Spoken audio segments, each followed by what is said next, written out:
আসসালামু আলাইকুম, কেমন আছেন সবাই? এই তো নিয়ে আসলাম একটা ছোট ভিডিও।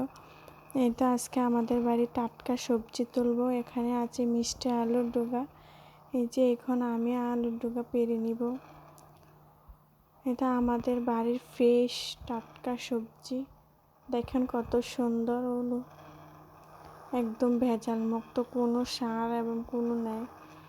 এই যে দেখেন আমি অনেকগুলো নিয়ে তুলে নিলাম।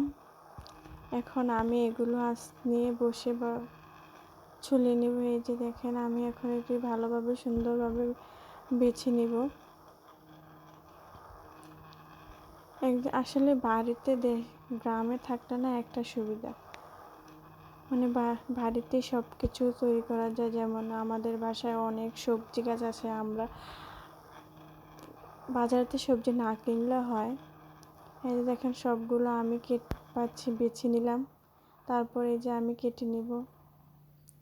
আজকে এগুলো রান্না করব আমি চিংড়ি মাছ দিয়ে, কারণ আলুর ডগা চিংড়ি মাছ দিয়ে রান্না করলে বেশি মজা হয়।